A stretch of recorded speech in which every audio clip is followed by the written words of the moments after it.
The CBS Radio Mystery Theater presents...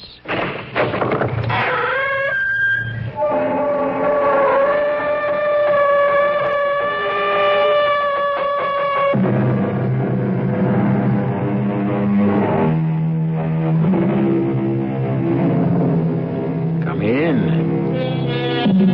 Welcome. I'm E.G. Marshall. God works in mysterious ways, we are told. His wonders to perform. And certainly the strange story I bring you now testifies to that. It is a story of horror indescribable, and yet of love unbounded, of nameless terror, and yet of sweet and gentle fulfillment. It is the story of what befell Kenneth Robinson, Professor Kenneth Robinson, I should say, when he delved too deeply and, yes, too arrogantly into cosmic mysteries which are perhaps best left alone. But you don't understand, Mildred. You don't understand. Oh, Ken, darling, what is there to understand? This isn't the first time you've made your spirit, your astral body, leave you and go wandering. Mildred. But, darling, even when I saw you lying there on the couch seemingly dead, I wasn't afraid. Not the way I was the first time. I knew you'd done it again. Made your astral body... But I didn't. That's what I'm trying to tell you. Mildred, heaven help me. This time my astral body left of its own accord. I've lost control over my own spirit, Mildred. Completely lost control.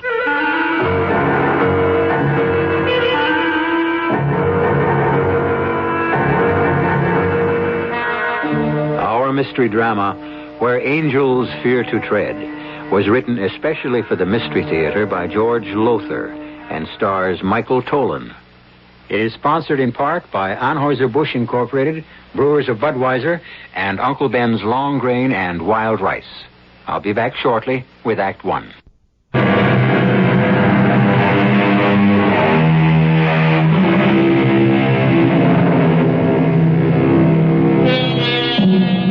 Birth, death, the life we live in between.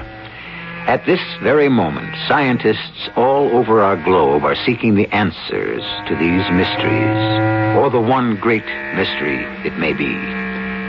Some there are who say, don't do it. If God in his infinite wisdom had meant us to know the answers, he'd have revealed them. Others are of a different mind. They say the mysteries were put there to be unraveled, the answers found. One who believed this is Kenneth Robinson, professor of parapsychology at Mallory College in New England. One night, not long ago, about 1 o'clock in the morning, in the living room of the Robinson house. Ken, dear. Wouldn't you know, falling asleep on the couch again? Oh, Ken. Honey, come on, wake up and come to bed. You can't sleep here on the couch all night. Ken? Oh, no. No, he's not. He can't be. Not dead. No, Mildred. No, I'm not dead. No pulse, no heartbeat. Millie, can't you hear me? I'm not dead. I can see myself on the couch. Ken, darling. See you kneeling beside me crying. But, sweetheart, I'm not dead. Oh, I must call Dr. Dutton. Yes, call Junius. Oh. Millie, no, don't call Dutton. I'll be all right again in a second or so. Just as soon as my spirit returns to my body. What? Oh. Where? Oh, you're alive. Oh, darling, you're alive. Millie, what's the matter with you? Of course I'm alive. I knocked myself out studying, stretched out on the couch, and fell asleep. That's all. Oh. Or I think that's all. Oh, no, darling, it isn't all. By no means all. Ken, I think you've done it. Done it? I thought you were just asleep. But your body felt cold. I couldn't get a pulse. Wait, it's coming back now. What, darling? What? Okay, give me a minute. Hmm? Yes, I could see you kneeling beside me on the couch. Hear you crying, and I talked to you. I said, "Don't call Dutton. I'm not dead." Oh, Ken. Wait, it's the breakthrough you've been after for years. Maybe. Yes, maybe. Let me try to remember more of what happened. When I stretched out to rest, I started doing the Kapalabhati. Oh, the recharging breath. Yes, to restore my energy. I wanted to study at least for another hour or two. But then, yes, that's when it happened. I can't describe it. There seemed to be a gathering together of some vital force inside me, gathering itself together as if to make a supreme effort of some sort. Millie, it was my Atman, my spirit preparing to leave my body. Oh, Ken. And it did.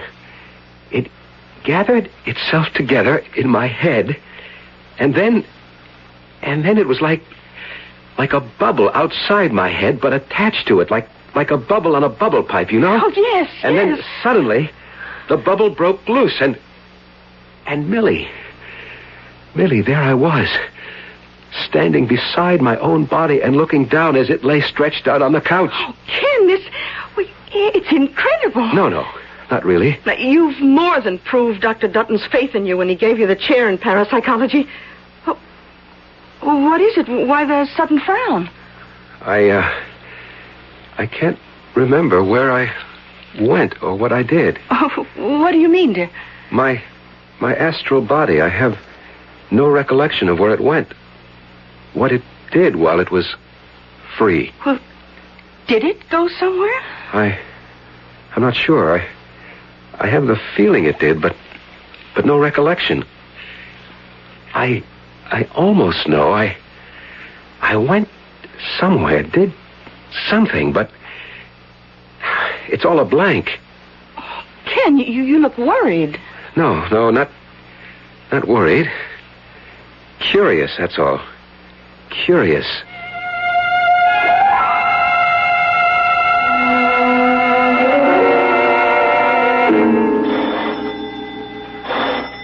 I'll answer, Ken.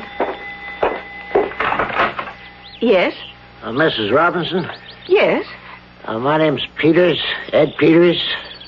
Folks around Mallory call me Bub. Oh, yes, I've heard of you. You own the cider mill, I think. Yes, ma'am. Your husband home? Yes. I wonder I could see him for a minute? Well, I suppose. Yes. Well, come in. Oh, thank you. This way. Oh, Ken, dear, this is Mr. Peters.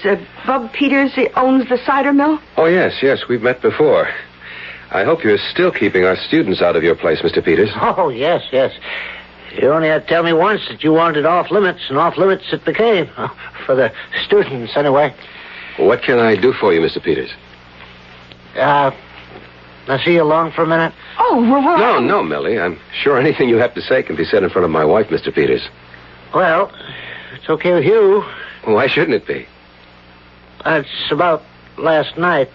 What about last night? Now, look now, Professor, I don't want to make it in trouble. You weren't all that drunk you're pulling a blank about what happened in my place? Your place? The cider mill? Yes, ma'am. What, are you saying that I was in the cider mill last night? Are you saying you weren't? Well, of course I wasn't. I was right here at home. My wife will tell you that. Well, I got witnesses, Professor. Now, look, I don't want any trouble. All I want is for you to pay for the damage you've done, that's all. Damage? You wrecked the joint, Professor. You know that. Busted chairs, smashed the mirror over the bar, and... Well, here's a list. If you just pay it, we'll say no more about it. What? $600? I was in the cider mill last night, drunk? Me? And I wrecked... Unless you got a twin brother. No, I don't even have a brother. Well, like I said now, no trouble. It wouldn't be good for me, and it sure wouldn't be good for you, so... send me a check, huh? I can see my way out. No, wait, before you go... Yeah? Tell me exactly what happened, exactly what I did, or what you say I did. Oh, you did, all right. I got witnesses. You come in smashed. What time? Oh, around 1 in the morning. Go on. Well, like I said, you come in juiced real high, and you started hitting the booze like it's going out of style, one drink after another. Then, you started getting a little too free and easy with the girls at your table. The girls at his table? Hostesses. 3 of them. One wasn't enough, he said. He starts to get a little, you might say, too handy with them, and I told him to cool it. In a nice way, I told him, believe me, but, well, that's when he throws a punch, and, well, that began it. You know, Professor, even though I saw it myself and I got witnesses, looking at you now, even I find it hard to believe. Well, I'll be expecting your check.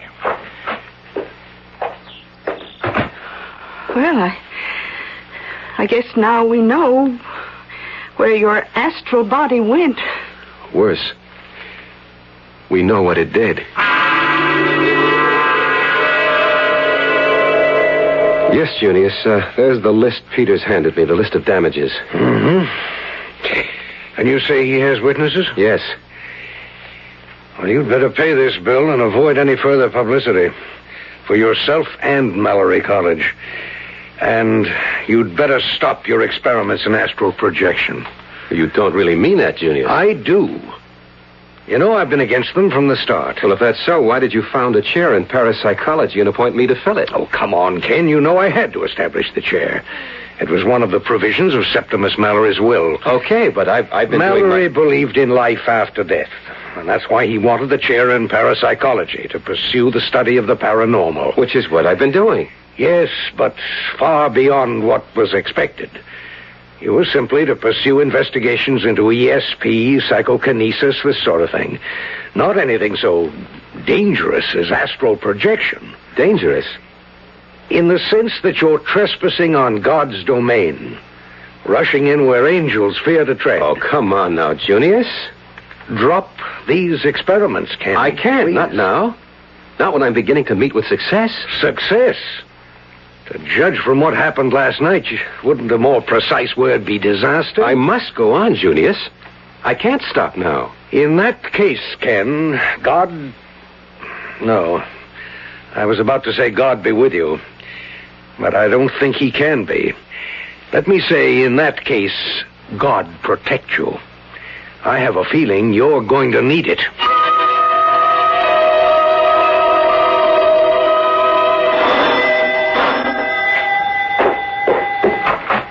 Junius, thank you for coming straight over. Where is it? On the couch in the living room. No pulse, you say? Just like the other night, so he's not dead. That I know. All right. No. The faintest heartbeat. Almost impossible to detect, but it's there. Oh. Tell me, Mildred, was this an experiment tonight? Was it a controlled experiment? Not an accident like the first time? Oh, controlled. You see, he lay down on the couch and began doing some breathing exercises. And then his breathing seemed to slow down and finally stop altogether. Uh-huh. I asked him if he was all right, but I got no answer. Then I was about to ask him again when he sighed. It was a sort of long sigh of relief, and somehow I knew that was the moment his astral body had left him. And you called me? Well, it scares me, Junius. I needed someone with me, someone like you. I keep wondering, where is he? Or it? Whatever it is. Junius. Yeah, wait a minute. He's coming around. Oh, Ken. Ken? Junius. Oh, Ken, darling. Oh, sweetheart, I saw you again. You and Junius. I saw you here with my earthly body stretched on the couch. I heard you talking, everything you said. And this time it seems to me I can almost remember where I went and what I did. My recall is better, much better than the first time, and I... Yes, Ken? You what? Ken?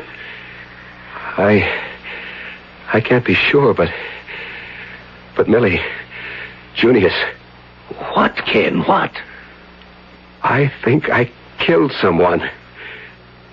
Murdered someone.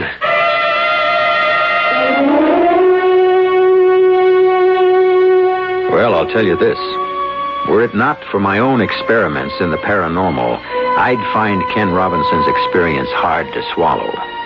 But I personally have seen things, experienced things, which simply have no normal explanation.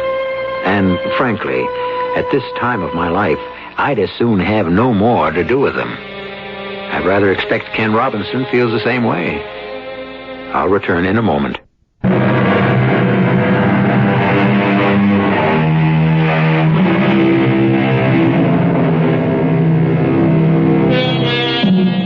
So far as Dr. Junius Dutton of Mallory College is concerned, man had best not rush in where angels fear to tread, which is, of course, what Ken Robinson, professor of parapsychology, has done.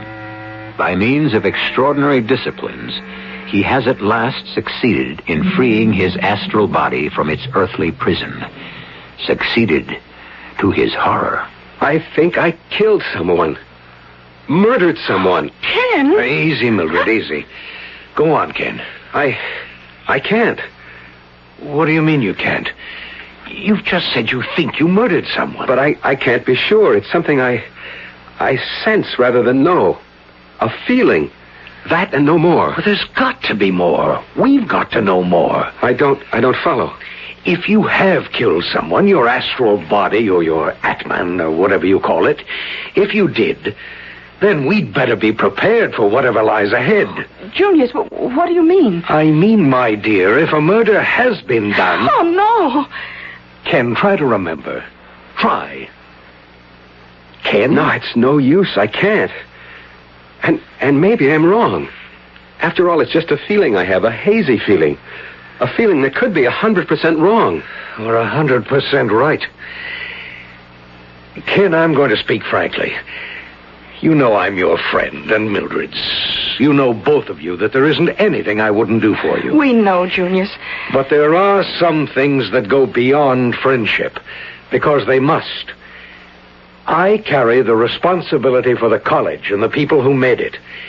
Ken, if you persist in continuing this dangerous, this disastrous experiment of yours, I shall have no recourse but to ask for your resignation.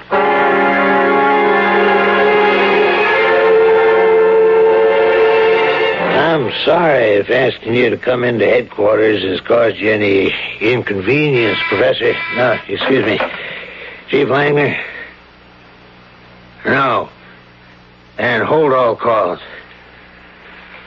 No inconvenience, Chief, not in the slightest. Professor, everybody likes you. But everybody is kind of puzzled by you. Now, listen, don't get me wrong. I mean, we can talk man to man, huh? Whatever that is, yes. What I mean is that little wife of yours... Now, don't get me wrong.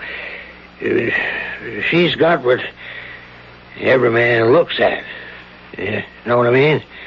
What every man wants. What is it you're getting at? Why did you ask me to come here? Okay. I'll lay it out. How long since you slept with your wife? What business is that of yours? I'll tell you. Funny things happen in this town, things you wouldn't believe, but they happen. Like some men, well, I could mention names, big names in town. They got wives, some of them very attractive, but they go to Rosie Smith. The town... Yeah. Well, so? You ever go to Rosie Smith? Of course not. Never? Never. Well, she isn't as bad as all that, Professor. Look, will you please get to the point? Why am I here? Rosie says you tried to kill her. What? I tried to... Where were you 11 p.m. Wednesday night? Where was I? Yeah, where? Why, at home. At home? Yes, at home. Rosie says you're at her place. Says she picked you up and took you there. And that you tried to strangle her. In fact, the way we put it all together, you thought you had strangled her and left her for dead. But she pulled out of it at the hospital. I don't know what in the world you're talking about.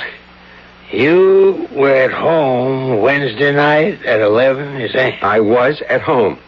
Alone? No, my wife was there. Oh. And so was Dean Dutton. Oh? Your wife and Dean Dutton? Yes. 11 p.m. 11 p.m. Well, then, you couldn't have been with Rosie at her place, could you? No, I couldn't.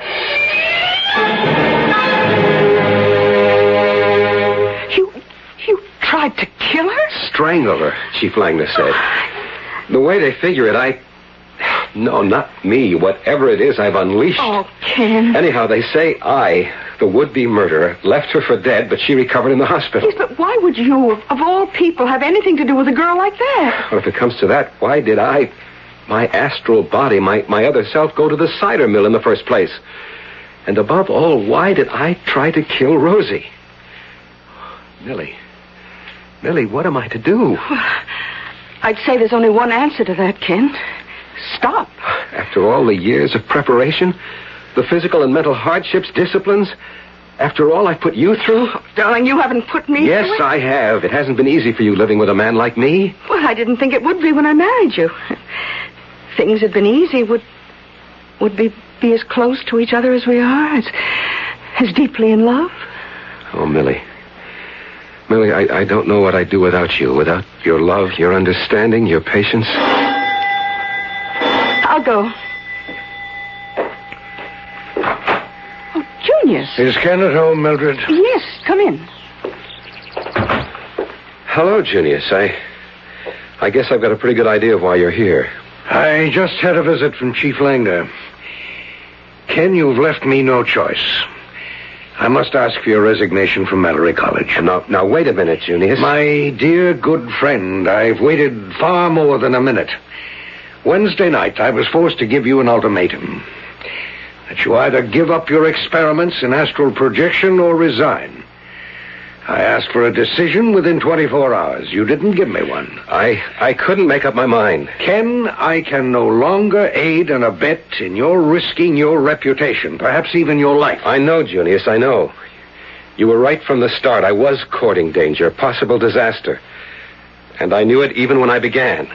Well, then why did you? No, you needn't answer that. Like all good scientists, you couldn't help yourself.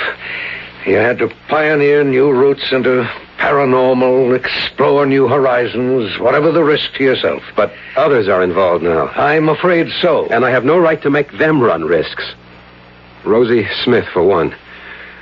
So whether you still want my resignation or not, Junius, I'm giving up the experiment. You'll stop it? Cold. Oh, I can't tell you what a relief this is to me. I've been so worried about you, so almighty worried. You've got no idea. I think I have, Junius, and I'm grateful. But it's over now. Experiment ended. Kaput. Fini. Let's have a drink on it. Well, I've said it before, probably bored you saying it, but I firmly believe that there are some secrets of life God prefers to keep to himself. As I see it, if he'd wanted you to know about them, he wouldn't have made them secret. That makes sense. Sense I didn't appreciate till I... Ken? I was about to say till I tried to murder someone. What a frightful thing if I had. Yes, it would have been. But thank heaven it isn't. You suppose I can be of any help to the poor girl? Oh, in what way? Well, she's in the hospital because of me. Junius, would there be any way in which I might pay her expenses without her knowing, I mean? Here's your drink, Billy. Well, if it got out that you'd paid her bills, questions would be asked. Eyebrows raised. I know. Still, I feel so absolutely awful about it all. Here you are, Junius. Thanks. Well, let me look into it discreetly. We do have a fund for assisting people, students mainly, but I might manage something out of that. Good. Let's drink to that, too. I give you the end of an experiment. Dangerous and, yes, foolish experiment. And thank God, continuing life for Rosie Smith. Junius, catch him. I've got him.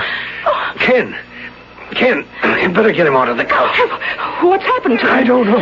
He started to raise the glass to his lips and then dropped it, began to sway. A state of collapse. Let me see. Junius. His heartbeat is so faint I can scarcely get it. There's no pulse worth mentioning. Skin is cold, clammy. Eyes turned back in their sockets. Junius, does this mean... It means, unless I miss my guess, it means Ken is no longer in control of his astral self.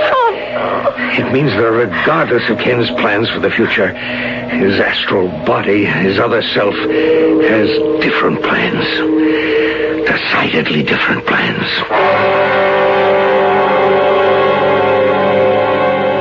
And so it would seem that, like Dr. Henry Jekyll, who, having released the vicious and murderous Edward Hyde, soon found Hyde in control, Professor Ken Robinson has unleashed a powerful and deadly force by tampering with the unknown, by seeking to unlock God's secrets, by rushing in where angels fear to tread. I'll return in a moment or so for Act 3.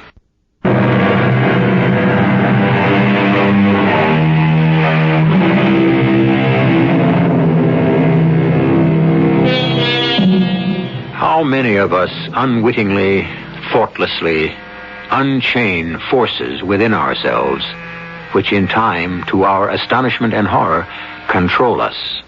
How many happy relationships have been shattered by a single word that once spoken could not be recalled? How many?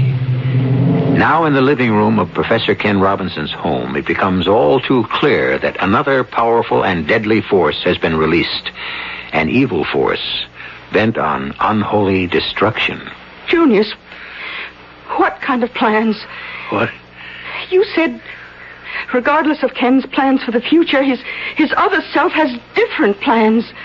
And I have. Believe me, I have. Junius, look! There! Leaning against the mantel. It's Ken! Heaven protect us.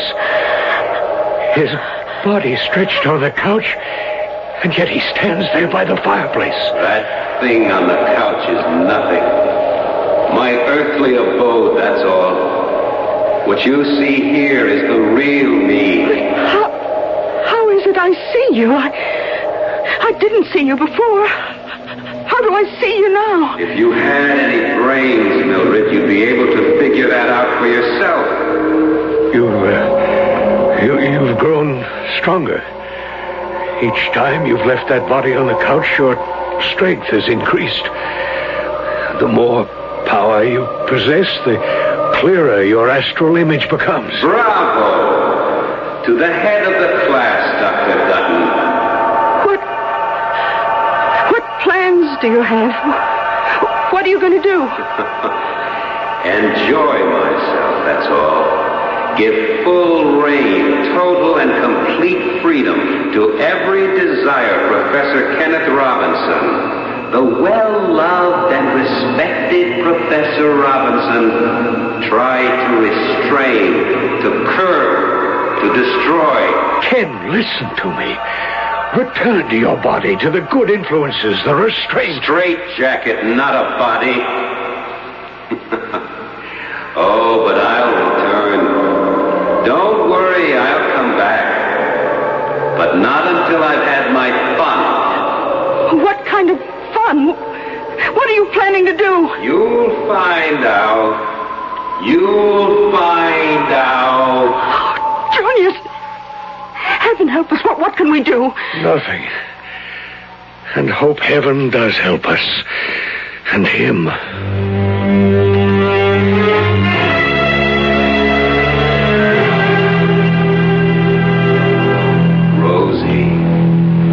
Rosie Smith. Wake up now, Rosie. Wake up. Let me alone. I'm sleepy. Go away. Wake up when I tell you. Oh. Hey, what the devil are you? You. That's right, Rosie. Kenny boy, the happy playmate has returned. How'd you get in here? My door's double locked. Never mind, I don't care how you got in. Just get out. Now, don't get all strung out, Rosie. Don't get strung out after what you did to me last time. You damn near killed me. If at first you don't succeed... What? Try again. No. I wouldn't do that, Rosie. The police will take care of you. They didn't the last time, and they won't. Look, let me alone. I never done you no harm. I just want to play, Rosie. That's all. No. Just some fun and games, Rosie. No.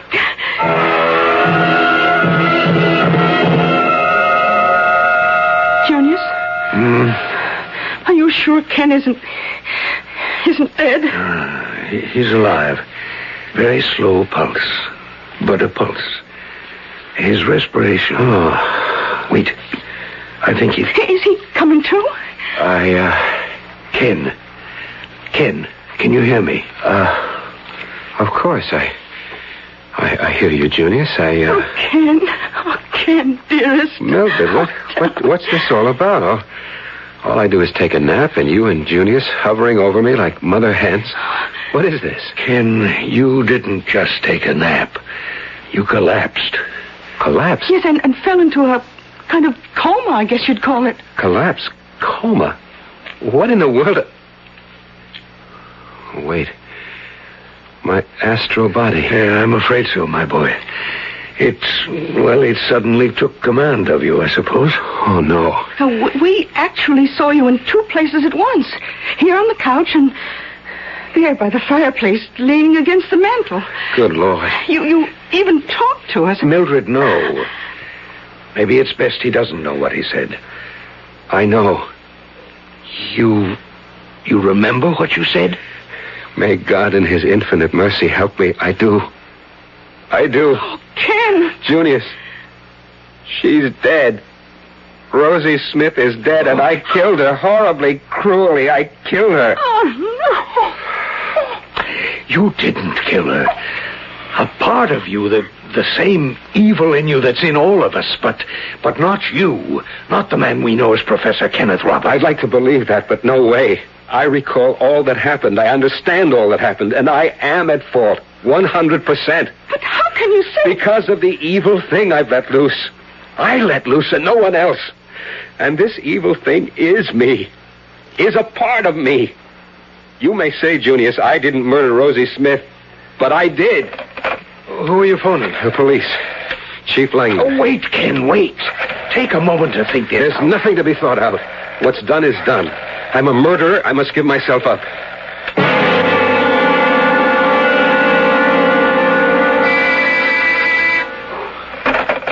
Chief Langley. Yeah. I see. Bad as that. No, don't touch anything until I get there. I just found Rosie like you said they would, Professor. But I don't get it at all. Don't get what? Tell me something, Professor. This stuff you teach at Mallory, this, what's called parapsychology. Yeah, well, someone like you, an expert in that field, would you, well, it sounds nutty to me, but would you be able to know about things that were happening or had happened somewhere else? Or like, I mean, if you were at home, could you, well, I don't know, put yourself in some kind of trance or something like that where you could, well, you know, tell that somebody was murdering or had murdered Rosie Smith? Chief, I just told you I murdered Rosie. That's why I'm here. That's why I told you everything I did, where your men would find her body, and the condition of it. I murdered Rosie Smith. What do you mean? You couldn't have. Why not? Look, Professor, a couple days ago, Rosie accused you of trying to strangle her. You came in, we had a talk, and I let you go. But, Professor, I've had a tail on you ever since. Plainclothesman around the clock, watching every move you made, and carefully noting where you were and what you did every hour, every minute of the day. I don't think I understand. It is now 20 after 5 in the afternoon. According to the report I got, you were in your house from 1:15 this afternoon till you left it at 4:30 to come directly here. You can't be in two places at once, Professor. But I can be. What? How's that again? I can be in two places at once. My body, this me, was in my home, all right. But another part of me, it's called the Atman, the other self, the astral body, can be and was in Rosie Smith's hospital room at the same time. I told you all this. Yeah, you told me. But you don't believe me. Professor, if I believed you, if I even let myself begin to believe you, I'd commit myself to the nearest funny farm. And, Professor, I'd insist they throw away the key.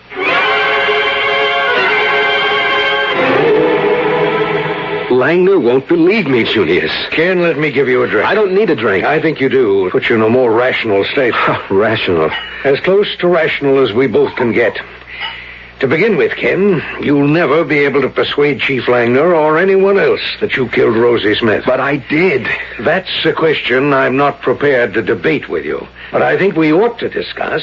What are you going to do about bringing your astral self back to your Earth body and keeping it there?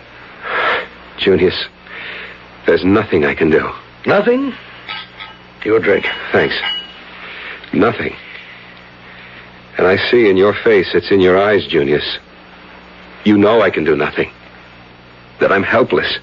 I'd hoped I was wrong. You have more expertise in these matters, and I hoped you'd say... No hope. I went too far. Junius, What is it? What is it? Ken! Ken! Happened to him again.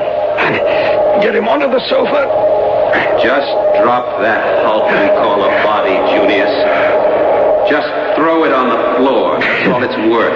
Ken, I'm holding your body, but you were over there. Don't look and sound so shocked. You've seen this before. Enjoy seeing it while you can. Enjoy using your eyes while you can. What are you saying? For years I've put up with you, Dr. Dutton. You and your authoritative arrogance. What? No, we can't do this, my boy. Do that, my boy. Best for the college, my boy. Ken. Much as I regret it, I must demand your resignation, my boy. Well, you'll never ask for my resignation again, Dr. Dutton. Or for anyone's resignation. Here. Wait. What are you doing? My throat! My throat! Dr. Dutton. Let him go. What? Let him go. Before it's too late.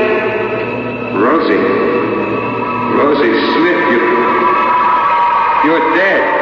Of course. You killed me.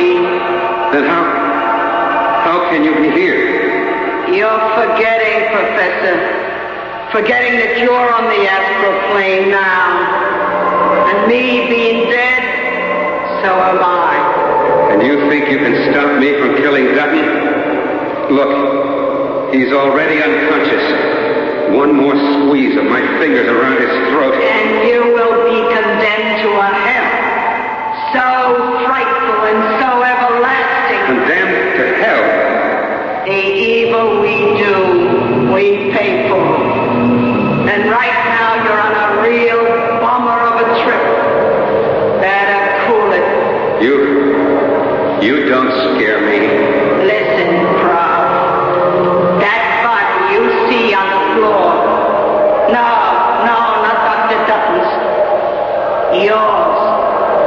You were born into it for just one reason. To suffer.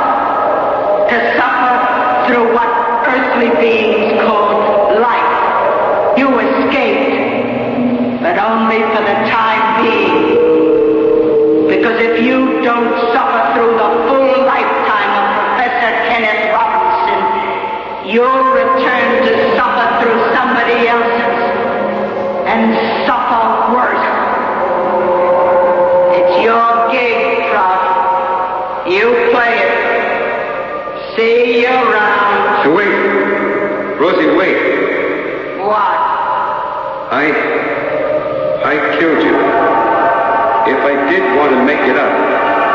say if. How would I do it?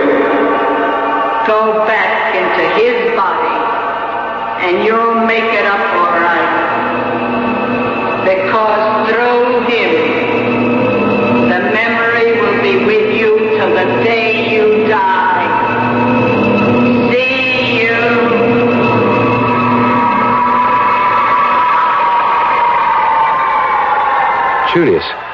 Julius, what are you doing on the floor? What am I doing here? It happened again, and you tried to kill me, Ken. Oh, no, I couldn't have. I could never. Oh, yes. Yes, it's coming back. I'm remembering. I tried to kill you the way I killed Rosie Smith. Here. Ken, this can't go on. Somehow you got to find a way to regain control of your astral self. There must be a way, Ken. There is. I always knew it, but I'd forgotten it because... Well, Junius, I guess I'd forgotten God. There is one way. Always one way. When everything else fails. What? Prayer, Junius. Prayer.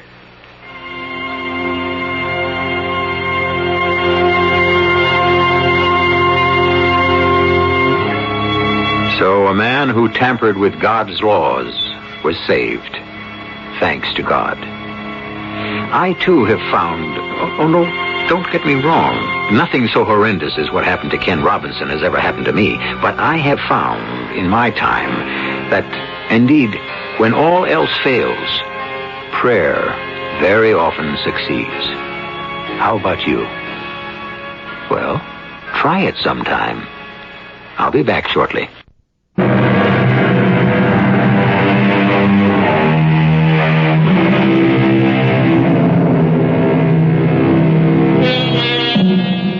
All's well with Kenneth Robinson now, and so with Mildred, too. For years, Ken has stuck very closely to the much safer pursuits of ESP and precognition and all that. And oh yes, they have 2 children now, which, it occurred to me, might be another form of astral projection. But then, what do I know? Our cast included Michael Tolan, Bryna Rayburn, Court Benson, and Robert Dryden. The entire production was under the direction of Himan Brown. And now, a preview of our next tale. Draw the drapes while I light the candles. Now, step within the magic circle with me. Yes. Oh, great Erectho, mother of us all, who crouch in the black shadow of your wings. I conjure the form of the instrument, by Lucifer, Prince of Darkness, by all the stars which rule by the 4 elements, that we may obtain by thee the perfect issue of all our desires, which also we seek to perform without evil, without deception. We are answered. Radio Mystery Theater was sponsored in part by Uncle Ben's Long Grain and Wild Rice and Anheuser-Busch Incorporated, brewers of Budweiser. This is E.G. Marshall inviting you to return to our Mystery Theater for another adventure in the macabre. Until next time, pleasant dreams.